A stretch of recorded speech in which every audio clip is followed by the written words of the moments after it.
열왕기 상하입니다. 현대 성경엔 둘로 나뉘어 있지만 원래는 하나의 책이며 앞에 나온 사무엘 하에서 이어지는 이야기입니다. 다윗은 이스라엘 지파들을 통일해 왕국을 세우는데요. 하나님은 그의 혈통에서 메시아 왕이 나셔서 열방에 하나님의 나라를 세우고 아브라함에게 하신 약속을 이룰 거라고 약속하셨죠. 열왕기는 다윗 혈통의 왕들의 긴 계보를 열거하는데요. 누구도 그 약속에 부응하지 못합니다. 오히려 그들은 이스라엘을 멸망으로 이끕니다. 열왕기는 5개의 주요 부분으로 구성되어 있으며 그 시작과 끝은 예루살렘에 집중되어 있습니다. 먼저 솔로몬의 통치와 성전 건축으로 시작해서 마지막 부분에서는 예루살렘의 멸망과 바벨론의 포로가 되는 걸로 끝이 납니다. 그리고 이 비극에 이르는 과정이 3부분으로 나뉘어지는데요.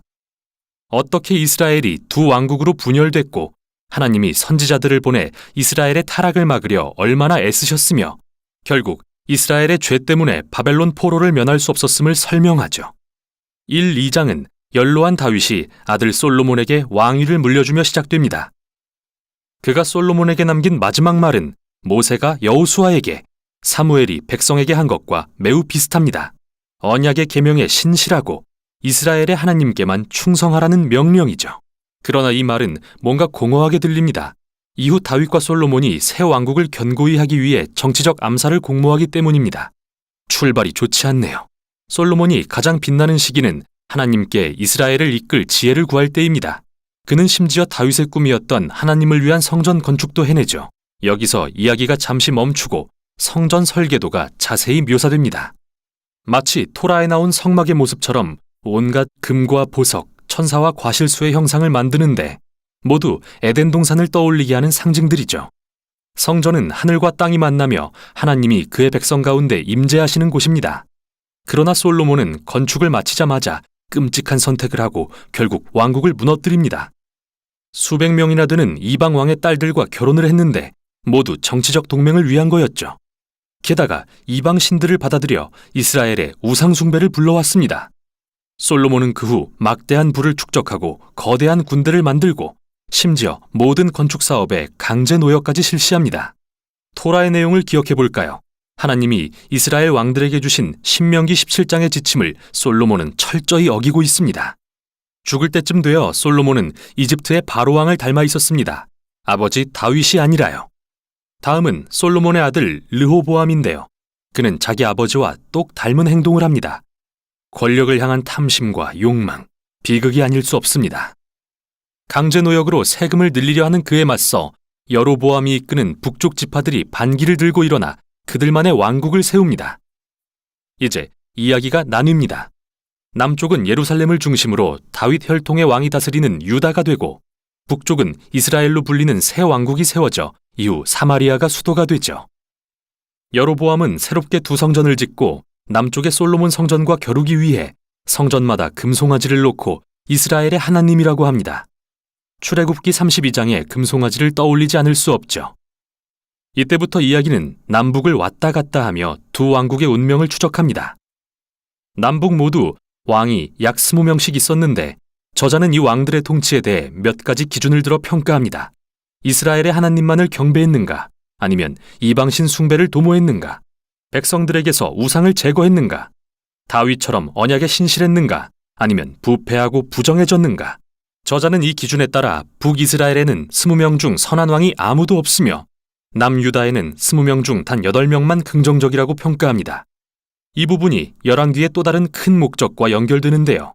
바로 이스라엘 역사의 핵심 인물인 선지자들을 소개하는 것이죠. 성경의 선지자들은 점쟁이가 아니라 이스라엘의 하나님을 대변하고 언약 실천을 감시하는 역할을 맡은 자입니다. 왕과 백성들의 우상 숭배와 불의를 꾸짖는 일을 하죠. 그들은 이스라엘은 열방의 빛으로 부르심 받았으므로 토라의 계명에 순종해야 한다고 끊임없이 상기시켰습니다. 선지자들은 이스라엘이 회개하고 하나님을 따르도록 도전했습니다. 가운데 부분에서는 하나님이 선지자들을 일으켜 각 왕들에게 책임을 물으십니다. 가장 유명한 선지자인 북이스라엘의 엘리야와 제자 엘리사, 이들은 책의 중심에 등장하죠. 엘리야는 사막에 살던 광야의 선지자로서 북이스라엘의 아합 왕과 가나안 출신 왕비 이세벨과 심하게 대립합니다. 이 부부는 가나안 신인 바알을 들여와 이스라엘이 숭배하게 합니다. 유명한 이야기죠. 엘리야가 450명의 바알 선지자들과 누구의 신이 진짜인지를 놓고 대결을 벌이는데요. 양쪽 다 제단을 쌓고 각자의 신에게 기도했지만 오직 이스라엘의 하나님만 불로 응답하십니다. 이 일 후 아합이 왕권을 이용해 이스라엘 농부를 죽이고 그 집안의 포도원을 빼앗자 엘리야는 다시 불의에 맞서 일어나 아합 가문의 멸망을 선포합니다. 엘리야가 이제 선지자로서 자신의 리더십을 젊은 제자 엘리사에게 물려주려 하자 그는 엘리야보다 2배의 능력을 요구합니다. 여기서 흥미로운 사실은 저자가 엘리야의 7가지 기적을 기록한 뒤 엘리사가 행한 14가지 기적을 보여준다는 것입니다. 두 선지자는 분명 주목할 만한 인물로서 동일하게 이스라엘 왕들의 우상 숭배와 불의에 맞서는 역할을 감당했습니다. 결국 이스라엘을 우상 숭배에서 돌이키는 데 실패했지만 말이죠. 다음은 북이스라엘에 일어난 피해 혁명인데요. 예후라는 왕이 아합 가문을 멸하는 사건으로 시작됩니다. 예후는 처음에는 하나님의 명령에 따른 거였지만 통제불능에 이른 그의 폭력성은 정치적 암살과 반역의 소용돌이를 일으키고 이스라엘은 회복할 수 없는 지경이 됩니다. 이후로 반란은 멈추지 않죠. 또 모든 왕이 이방신을 숭배하며 끔찍한 불의를 저지르고 결국 열왕기하 17장에 이릅니다. 악하고 거대한 제국 아수르는 북이스라엘을 침략하고 정복합니다.